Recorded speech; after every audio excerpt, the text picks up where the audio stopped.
বাড়া তোমার ওই চোখের দিকে তাকালে আমি পুরো দুনিয়া দেখতে তুমি আমার জীবন মা। বাড়া কত বড় বড়। বোকাচোদা, ওর পদের দিকে না আমার দিকে তাকা। হাট বোকাচোদা ব্রেকআপ। তুমি অনেক খুশি কিন্তু আমি অনেক স্যাড, কারণ আমার একটাও গার্লফ্রেন্ড নেই। তোমার 3-4টে গার্লফ্রেন্ড আছে কিন্তু আমার একটাও নেই। আমারও তো ইচ্ছে করে একটুখানি লাগাতে গার্লফ্রেন্ডের কপালে কালো টিপ।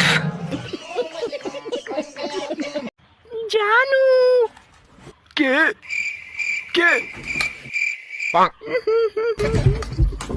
কে কি ডাকলো বড় আমায়? কে কে কি ডাকলো বড়? কি গো, তুমি কি আমাকে ডেকেছো? না, আমি তো ডাকিনি, কিন্তু তুমি যখন এসছো ওখানে কিছু বাসন রয়েছে, ওগুলো একটু মেজে দাও। মাগি আমাকে দিয়ে এখন বাসন মাজা? এটা কি দেখেছো? বাড়া কানকি ছেলে কি করতে যে বিয়ে করেছিলাম।